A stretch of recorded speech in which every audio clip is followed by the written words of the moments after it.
Andersen.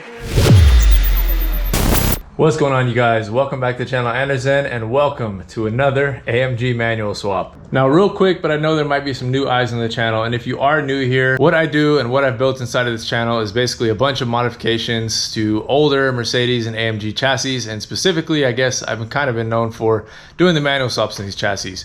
This video will be my 7th car that I've done a manual swap on. It all started here with my W203 C55, which we had a manual swap. I later did something of this era, not a 201, but a 124 E420 manual swap. Then I came back to the C55s and manual swapped a Mars Red C55. Then I did not this 209 chassis, but my first customer's A209 CLK55. Then we manual swapped my W204 C63 AMG. And most recently, you guys saw me manual swap a CLS55 AMG on the channel. But today's video, we bring it back to the roots of where it all started in the simple M113 5.4 NA manual swap. This beautiful 2005, 1 year only for the CLK55 C209 chassis, which is special because it gets a 6-piston, 4-piston combo brakes. It gets the quad tip mufflers instead of the single exit like my 2003 CLK has sitting out here. M113K swapped if you're interested. So anyways, this thing is an absolute cream puff of a car, about 50,000 miles on it, and it shows. This swap will be very similar to what I did in the C55, and also combining some of the knowledge that I gained off of the CLK550. So pairing those two cars together, we'll basically have all the components that I need in this swap. And I figured to start off this video and keep it light and sweet and short for you guys to follow, be able to digest easily, we're gonna go through all the components here. All right, and right here, the most important component of all of it is our manual transmission. This one in particular is out of an R171 chassis, SLK, which is gonna be, 280s, 300s, 350s, etc. And this one has the bigger flange on the back, which we're actually gonna be swapping out to pair with our drive shaft, which is out of a Chrysler Crossfire. Now, there is a lot of combinations of these parts, so what I share might not be compatible for your chassis. It might be, it just depends on what your situation, but the overall components don't change. You're gonna need one of each of these things. There's a lot of different variations when it comes to these parts. So that could change, of course, depending on your chassis, your drivetrain application, etc. So with the transmission, I always throw in a fresh slave cylinder. Moving on, we have a 203 pedal box assembly, and with those, I as well also always replace our cylinder. So that will be done before we throw it in there. For the fluid transfer between transmission and the pedals, we have our clutch fluid reservoir. I use these Honda ones nowadays because they're just the correct shape and kind of correct size of what I like to do. You can tap into the factory brake reservoir. All Mercedes have a little nipple that you can cut off and just tap straight into, but I don't like to do that. I like to separate the fluids and keep things easy to track, and also, cleaner between the two of them and lower temps between the two of them because you're not combining two components into one. So with that provided, or actually separate this time, is a Willwood line that I'll use to connect from that reservoir down to our master cylinder and then to the slave. We will use a component that I developed to make life easier for you guys and myself. This is a basically MB fitting to -3AN. With that, we use a 3AN line, and you're gonna want one that's 90 degrees on one side and straight on the other. The straight will go to the transmission. The 90 will be coming down off of the pedal assembly. So from there, what else? We got shifter. I have a different shift knob on the 203s and 209s that have this smaller opening. What I do is just customize something between this and other shift knobs that I can find. So I'll likely only use the leather off of this one. I won't use a shift knob because it's not even the correct pattern. I use the later style transmissions for that reason. They have an internal reverse lockout, versus the early ones like the Crossfire. You have to use either a lockout aftermarket chassis mounted shifter like I have in my C55 out here, or you have to use a cable shifter. And the OEM cable shifter, in my opinion, is garbage. So I don't ever use them anymore. If you have one, I mean, they're dailyable. Like you're not going to be sad driving it. It's going to be fun still. But if you want to really toss the car around and rotate the gears aggressively, cable shifter is not it. All right, and I should probably take back the manual transmission being the most important component, because honestly, without this guy, this stuff is just not possible, you guys. Josh, my good buddy over at Mercedes Swap Shop, always helps out with the builds, whether it's programming ECUs, hardware in the ECUs, tuning, manual controllers for the K cars, TCM tunes, all types of stuff. He's even helped me do keys. He's helped me do the ESL emulator on the W204 when it decided not to fire up right after I finished the manual swap because it failed. He's basically just an absolute wizard when it comes to all this stuff. So this piece right here is the ECU for this car, and it is absolutely pivotal. And there's my son taking over. Get out of here, dude. So that's the ECU for the CLK55 behind me, and it's absolutely pivotal part of this whole thing. So can't forget about my good buddy Josh over at Mercedes Swap Shop, and James as well. What I wanted to discuss that wasn't sitting over there on the floor is our flywheel and clutch. This assembly basically used in every 272 car, all types of stuff. And then I elect to use some ARP fasteners for the pressure plate. Part number for you, 150-2202. They're a Mustang Ford F-150 part from back in the day. So that, I haven't found a ARP solution for the flywheel bolts, so for those I use the factory stuff. All right, and last but not least, that's laid out here, which is probably not all the pieces, but these are the main pieces, is our shift assembly. So this is the late style shifter. It's very similar to what BMW uses. Basically, like this little rods come off the back of it that will plug into a little bushing that lives inside of that. This bolts up on top inside of the basically right on top of the tunnel, inside of where the automatic shifter was, and this will just hook up straight to the transmission. This one is missing one little piece off of it, but I have the piece in the front. It's basically just like a shift knuckle that will lock down. And like I said, this is basically the same equivalent what BMW uses, which a lot of people are familiar with. So if you recognize that, it's literally the same stuff BMW uses. Their bushings actually interchange. So yeah, I think that's it as far as components. Now, the thing about keeping this swap video as short as possible is, spoiler alert, but we already have this car ready to go and start the process of throwing on all the manual components. I've removed everything, the automatic, the drive shaft, the shift assembly, the pedals, everything is ready to go and be converted to manual. My plan for you guys for this video is just show you guys each part of the components being installed and kind of voice over or talk over what we're doing. And then at the end, we'll take it for a drive, get it all tested, ready for the customer to take back home, and he'll come up and pick it up. And like I said, I am gonna try to keep this video short and sweet, but I have, I don't even know, 20 plus videos on manual swaps and previous swaps that I've done. For the E420, I did a whole series that really breaks down and dives into detail all the stuff that's used for that. For the C55, I did a series. For the 204, I did a two-part series. CLK550, one episode. CLS55, one episode. So within all of those, if you really want to learn how to do this, you can pick up 1000% of what you will need.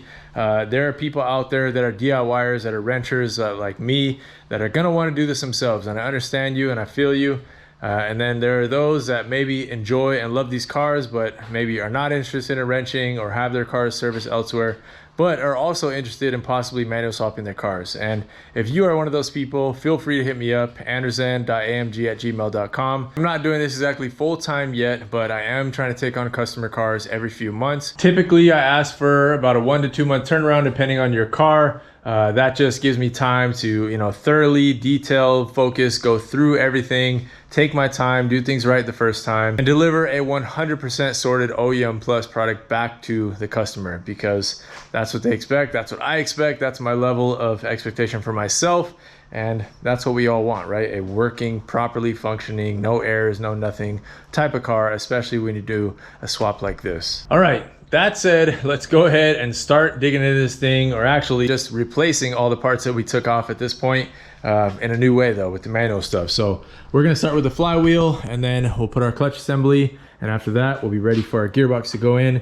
From the gearbox, do our drive shaft. After everything underneath is buttoned up, we'll jump back up top. I'll show you guys the pedal assemblies, the shifter, and what to do with electronics to get things like our reverse lights working. And here's a look at the actual flywheel, the clutch assembly off of it. Pay attention to this right here. If you have an early car, you're gonna have the basically 8 style pattern, and later they switch to this 4+4 style pattern. So if you have a car essentially around 2003, 2004, majority of them switched, but there are certain chassis, certain engines that did not switch, that kept going with 8-hole pattern all the way up to like 2006, 2007. So if you don't know for sure, I always recommend don't order anything until you have the car pulled apart. If you're doing this for yourself, just wait till you have the automatic out to absolutely confirm what pattern you have, because I've seen people buy, for instance, like a Kangaroo's Team flywheel or an OEM flywheel and then end up having to sell it afterwards because they find out they didn't have the correct bolt pattern. So try to avoid that. If you got a car like this one, CLK55, there's absolutely no reason it should have had the early style pattern. But even these cars, I've seen people end up with an 8-hole pattern, and from that 8-hole pattern, they realize the motor was actually replaced at some point from an earlier car. Want to check, always make sure what your bolt pattern is before you're going to start ordering components, or risk it for the biscuit, I guess. It's up to you. All right, one thing to point out as well while I'm down here, this car, we were able to get everything out without removing the exhaust, but on most chassis, you're going to have to. The C55 and CLK55, late model CLK55, the way they designed everything, you're able to basically access and remove the drive shaft while keeping this in place, which is always nice, a bit of a time saver, and don't have to deal with, you know, what can be an annoying process getting the exhaust down and back up. But in previous swaps, basically the last 3 I've done, the exhaust did have to come off. So it just depends on your chassis. All right guys, so flywheel is set up. Now, key thing to mention on these as well, I like to use these M113, M112, basically crank holding tools. You can find these on eBay, pretty cheap. And then another very key thing to mention, you need to test out whether your car is gonna need a spacer or not behind the flywheel. Certain motors do, the M273 does, the M156 does, and the M113s in my experience do not. So you always wanna test when you get the flywheel mounted up, you can rotate the crank with a 27mm and be able to hear if it's making contact with anything in the bell housing or anything on the plate behind the flywheel. So I learned this by trial and error with the M273. Didn't spin it over on that one before having everything bolted up. Went to start up the car and heard a very loud shrieking noise. Luckily, I was able to determine what it was and got it sorted out. But yeah, it was a learning lesson and something that I will forever hold going forward, and always test after I get the flywheels mounted up to make sure I'm not making contact with anything behind them. All right guys, we are working our way through one little tip or trick I like to share. For the flywheel, it's 45 Newton meters or about 33 foot-pounds, and then a 90 turn. So what I like to do is just mark with Sharpie at the 12 o'clock position on each one of the bolts after you do the first torque spec, and just do your 90 turn. It's very easy to tell basically from 12 o'clock to 3 o'clock position on those little dots. So just a little tip from me, what I typically do. All right guys, so there's my weapon of choice for this. It's a T55 half-inch ratchet and a bar from the jack. That's a method I've been using for 7 swaps now. So as you can see, all of our marks are now at the 3 o'clock position. We're good to move forward with our clutch disc and pressure plate. All right, and then one little tip as well for the clutch. I like to use this metal alignment tool. For those that don't know, Benz and Chevy share a lot of commonalities actually between the LS applications and the T56s, T660s, I believe all use the same spline as the Mercedes transmissions, which is a 26 spline. So this tool, I believe, was intended for a T56. It's a metal one. You can find them on eBay. And I like them much better than the plastic ones that come in the kit. So I always use this over those plastic ones, just get things aligned. And from here, we will mount up our clutch plate, our pressure plate. And just every once in a while, you can see it wants to slip out because there's grease inside of the, what's called input shaft bearing inside of the flywheel. So just every once in a while, make sure you're holding it kind of as you're zipping down the bolts little by little for the pressure plate. And when you're doing those pressure plate bolts, you want to do them gradually, star pattern, gradually, star pattern, gradually, star pattern, until you get things cinched down. Then you can torque it down to, I believe, 18 foot-pounds. Go ahead and remove our spline tool before the final torque. Get the satisfying noise so it's not in my way, and I'm trying to do the top bolts. They're cinched down enough. I'm not going to cinch them down much further to make things move around much, if at all. So that's where we're going to leave things. 18 foot-pounds, what we need from here. Guys, we're all torqued down here. I will catch you guys when the gearbox is prepped and ready to go in.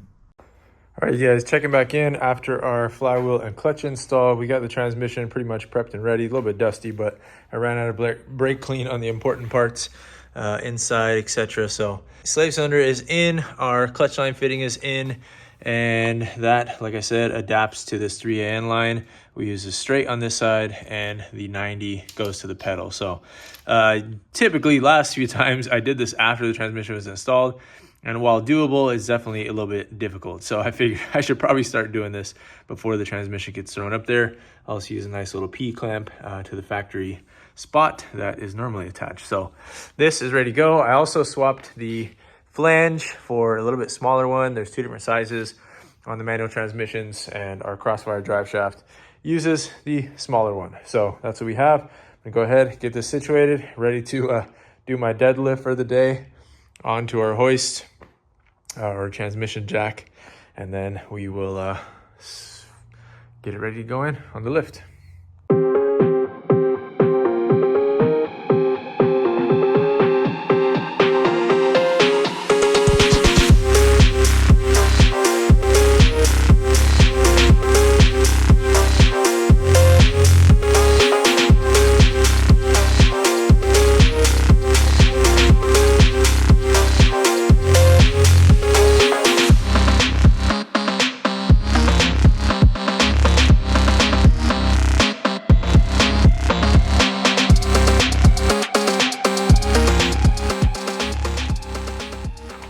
All right, you guys, well, dare I say I'm getting a hang of installing these manual gearboxes, because that was my quickest one ever. The time lapse was probably going for no more than 15 minutes, so that's awesome. It's really just, I mean, my tips, I guess, watch your splines through the little bleed cover, and then just try to get it as, you know, horizontally aligned with the bottom of the bell housings for the motor and the transmission. And then once you got it, once you can feel the splines inserted, and what I always do is I put it in gear so that the spline will rotate when I twist the flex disc back here. Otherwise, if it's in neutral, it's just floating back and forth, and it makes it really hard. So put it in gear, makes it easier to get it, you know, feel it when it actually makes contact with the clutch splines. And then once you have that set in, start just kind of wiggling it up and down gently and see if it'll start kind of sliding in. And then from there, you just got to pay attention to your dowels and make sure those are good to go. So yeah, gearbox is in. Let's go ahead, throw some bolts in here, get our cross member up, and move on. All right, peoples, we are back, checking back in. I believe last time I was with you guys. We got our transmission installed, and I've test fit our shifter and drive shaft. Drive shaft sitting there. Drive shaft fits perfect. Shifter, however, needs to be cut and shortened by about 1 inch.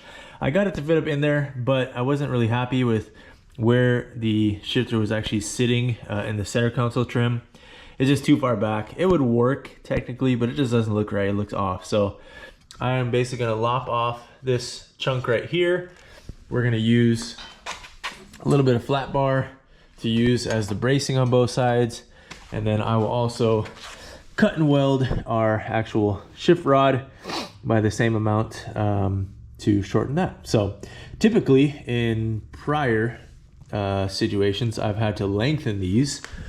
And I guess a while back, a long time ago now, I also did shorten one of the old cable mechanism styles. This is a true throwback. If you guys are with me all the way back on my C55 manual swap, my first ever Mercedes manual swap, which was like 7-8 years ago now.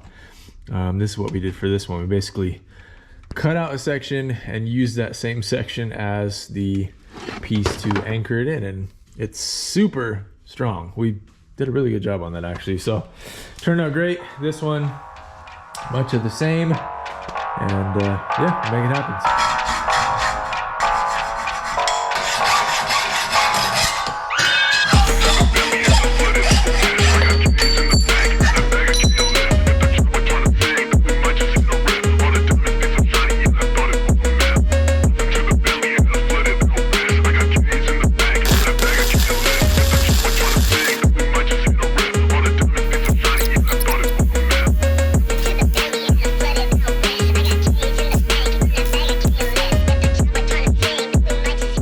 guys, shifter is all assembled. Threw a little bit of paint on our welds, got a little bit of dirty on it since sliding the rubber boot over. But anyways, this thing is ready to throw in the car. Perfect fit. Let's send it. Shifter is in. Gotta go up top so I can bolt it securely, but I'll meet you there. Let me do some acrobatics real quick. All right, you guys, not finalized by any means, but we have our shifter working. There's the reverse. So this is not anchored down at all, just sitting here. But yeah, looking good. Proper CLK. All right, guys, so this thing is all buttoned up. I'll show you guys the inside. We got the battery on the charger right now, so that when we are in programming things, everything is properly volted. But yeah, we've got our pedals, our carpets all back in. Like I said, temporary shift boot, but it'll do for now. And everything else is all put back together. So this thing is ready to get programmed. We will do the cluster. We'll check if ESP needs anything. What am I forgetting? We'll basically just go through all the modules and make sure everything is set to manual that can be set to manual. So we don't need to do too much on the NAs, to be honest. And if you guys have been around for a long time, you remember when I first did my C55, we basically just let it rip without doing any coding. It just kept the automatic shifter plugged in, set to park. That's the old school method when all of this first started happening.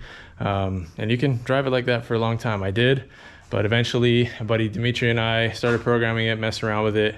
And then once me and Josh connected, then that's when things really elevated and got it officially programmed and coded proper. So now the car 100% thinks it's a manual and behaves as a manual, etc. So that's what this thing got.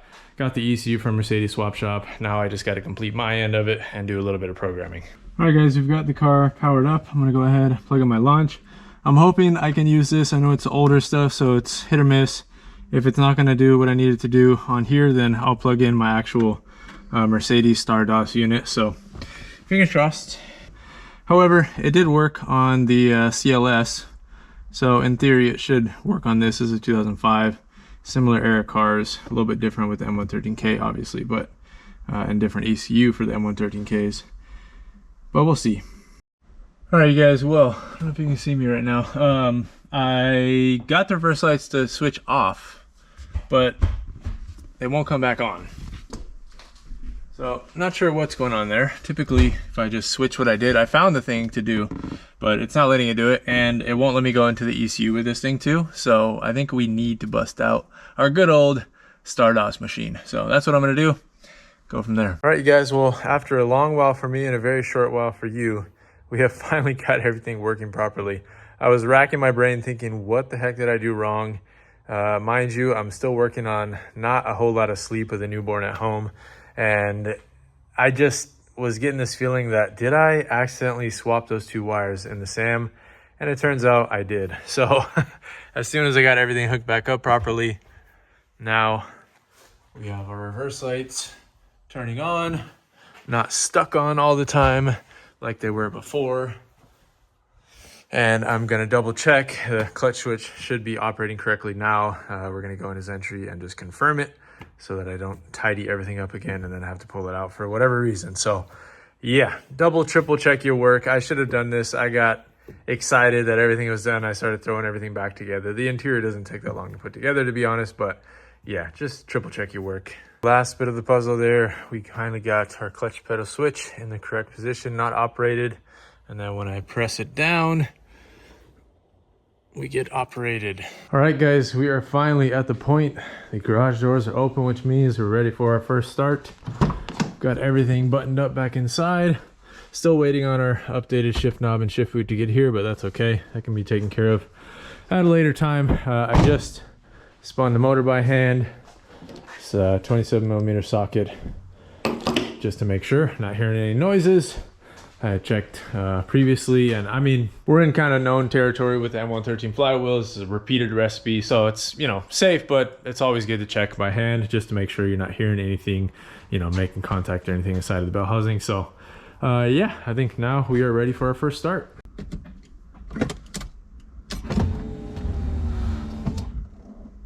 Check the oil level real quick. Engine level okay. I did add a quart after. I think I mentioned that in the video because we had to pull a quart when we did the rear main seal. But anyways, Yeah, we should be okay. Let's go ahead. Our shifter is kind of spinning all over the place, but that's all right. Let's go ahead, fire this thing up.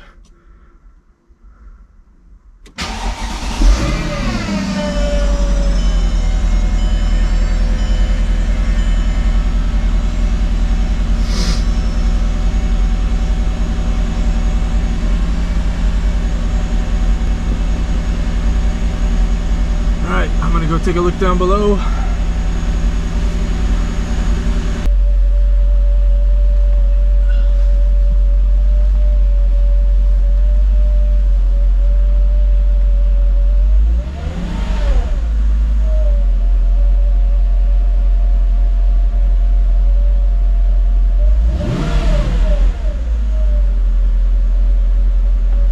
Alright.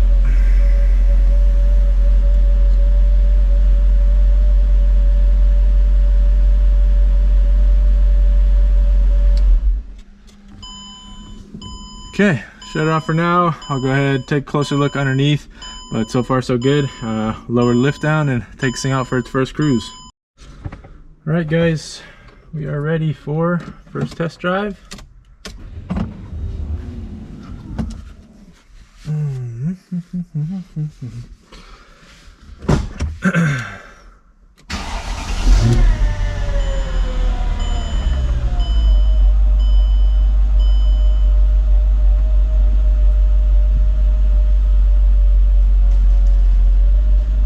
Good, we got a clutch going forward.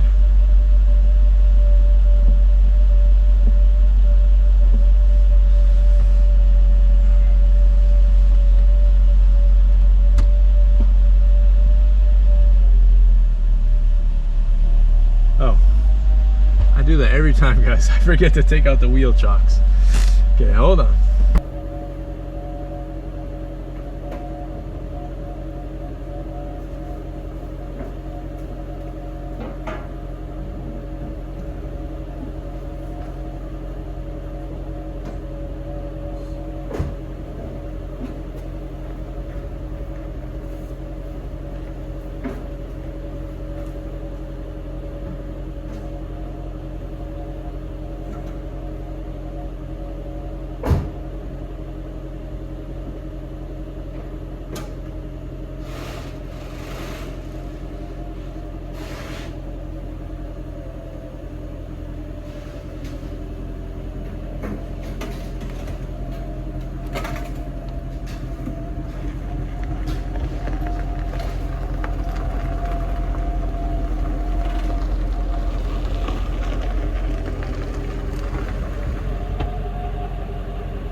Hit the corn.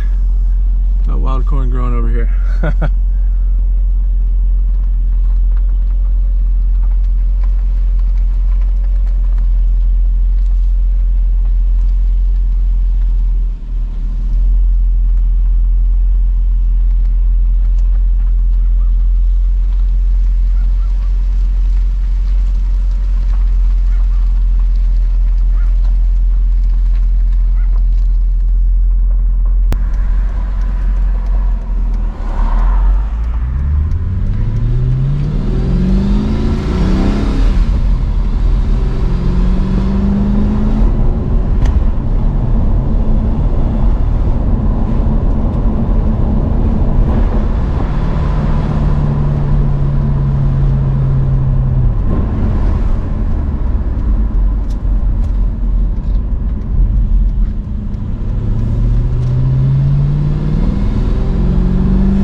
Really curious what this is gonna feel like. It's been so long since I did my C55 when it was like all stock, and it feels very familiar, but it feels better than when I first swapped my C55 because this has the later style transmission, the updated shifter, and I've obviously learned a few things between then to make the whole setup a lot better.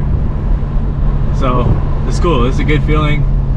Such a cool car, man. The 2005 CLK55 is just rare in its own right.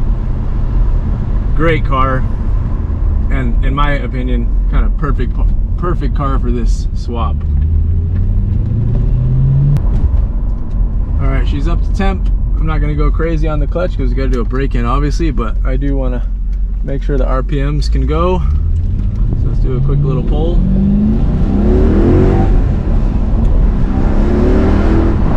Yeah, she's good. Shifter's all over the place, but we got full RPM. All right, that's a good first little test cruise. We'll take it back home. I got to get the shifter properly set up so I can actually drive it without the thing flying off, but we'll get that set up and we'll take it out for another test drive, and obviously update her owner right now and let him know she is driving. All right, guys, well, apologies if I don't seem like crazy hype excited right now, but you know, this is familiar territory and exciting still, regardless. To be here again to get these 55 NA cars with the 6 speeds is special, so don't take it for granted. Just don't judge me if I'm not overly crazy, since this is like my third one of this same kind of setup I've done, but still stoked, happy for the owner. I get to let him know everything's done, and from now it's just putting miles on it and getting the right shifter, obviously, but those are easy things to do, obviously, and enjoyable things to drive it now that it's done. So another one in the books. This is number 7. Crazy. And I will say for sure, guys, views like this will never ever get old to me. I will never be ungrateful to see what I see out here in the driveway, to experience what I've experienced in this whole niche realm and can of worms that I've fallen into over the years. Extremely blessed. Thank God, thank you Jesus, thank you guys for being a part of the journey. It's an incredible experience, so never take it lightly, never. And again, huge thank you to the owner of this car and the owner of the past 2 swaps that we did as well. We got Felipe's CLK550, Osman CLS55, and now Michael's CLK55.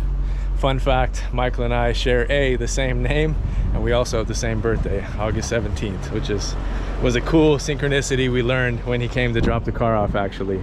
So shout out to you, Michael. I appreciate your belief and support, and I know you'll have driven it by now, but I hope you're excited with it and enjoying it, and put many smiles per gallon on it over your time of ownership. So I hope you enjoy it, man. Obviously video's not over here, but yeah, the little things to finish up. All right, guys, it's been a little bit. Checking back in to let you guys know we got our boot and shifter finally assembled. Not coming off here anymore. Works perfectly. Going through all the gears. I'm gonna take this thing out for another cruise real quick, and I'll bring you guys along.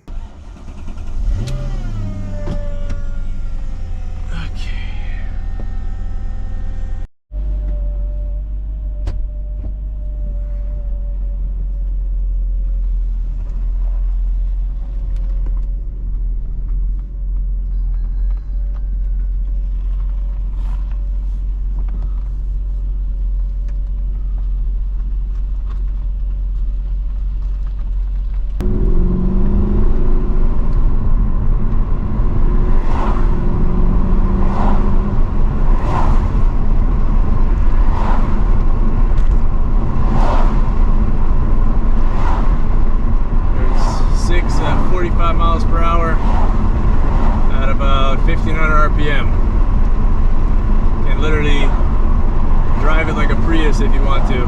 And with pretty much all the, I mean, the M156 does the same thing, the M113NA, M113K. You pretty much don't need to give any throttle input. Like right now, I'm just letting the clutch go and I'm starting to roll forward. No gas now. So because they have that kind of torque and rotational force, they kind of spin themselves and let you propel forward, which is really nice.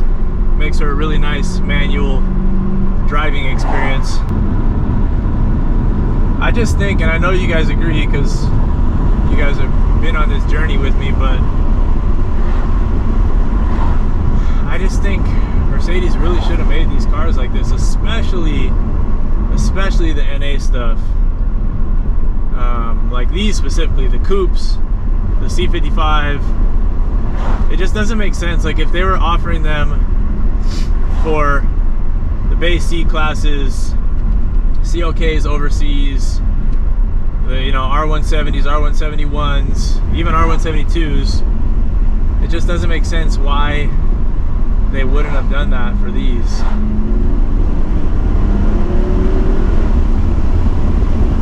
Yeah, she feels good. This is also a different clutch disc than I'm normally able to find. Normally you find the sprung clutch disc, which is actually not what you're supposed to use with the dual mass, but that's what the factory started using. I was able to find this one on like closeout. That's a non-sprung disc, which in theory is supposed to drive a lot better, have a little more sporty feel, aggressive feel, and it should be a little stronger too. So it was kind of a cool find on this project. I've never found one before, and this was the only one that I found, and it was the last one. So I probably won't ever see one again, but cool to be able to use it in this setup.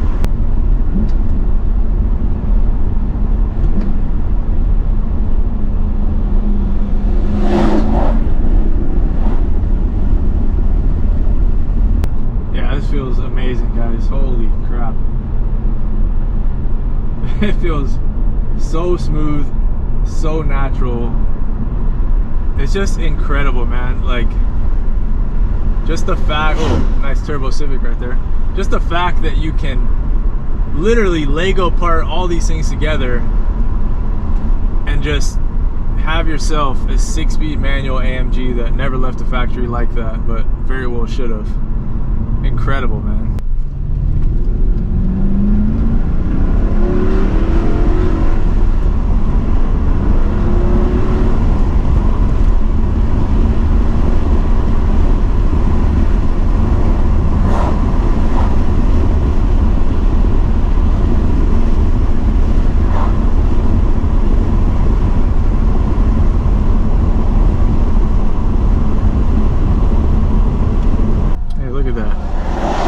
E90 M3 in front of us. Is that E90? I think it is. Or what do you call them? E92? E90 should be the sedan. E92 is a coupe. I have no idea. I don't know BMWs well enough, but this could have been a direct competitor, kind of. A little bit earlier than that car. But still, it can hold its own with that car now with the manual.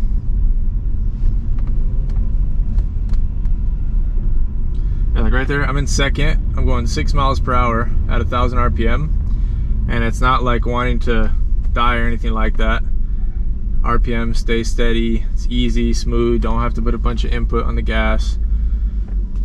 It's just, once you get these things dialed in and you have the programming done, it just drives like a factory car. Like, it is a factory car in all senses. The car wouldn't know the difference. If you ask the car, what are you?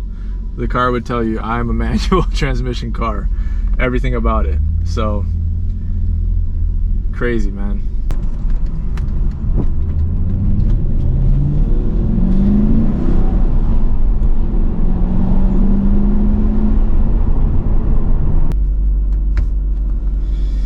Alright, you guys. Well, after that test loop, I will officially give this the stamp of approval. This thing is ready to go home. And it is absolutely wonderful. Awesome, awesome, awesome.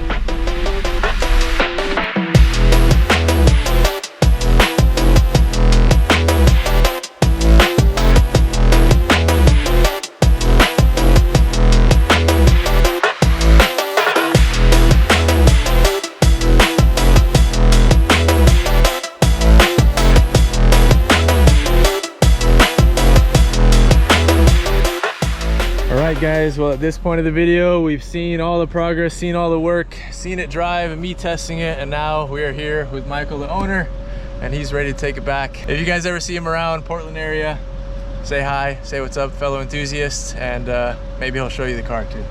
Yeah. Yeah, well, safe travels. Thank you again, man. Yeah. Awesome. All right. Blessings to you, and safe driving home, and enjoy all the miles per gallon. Thank you. Yeah. Once again, Michael, huge thank you for your belief and support and allowing me to work on your car. It was an awesome experience. Wanted to say also, we fixed the A-pillar. If that was bothering you guys in the video earlier, I fixed the A-pillar for him. And also, he made it to Oregon, said the car felt great, and he got 29.6 miles per gallon, basically going 75 the whole way. So that's the other benefit of the manuals. Way better miles per gallon for sure, when you want it. All right, guys, there she goes. Off to adventure in the world. Super cool to have Michael come up to pick it up. It's the first time, well, just from proximity, customers been able to come up to the house. And there it goes. Hearing it shift. Man, well, that's fun. That was such a beautiful example of a 209 CLK55, and I am blessed to be able to have worked on it and converted it to a manual. Now, for the 7th time, we have completed one of these projects, and I couldn't be happier. I'm stoked to be able to share it with you guys. And of course, there's more to come with all the projects here, but thank you guys so much for watching. Thank you for being part of this journey. Much love to all of you guys. God bless. Peace. Andersen.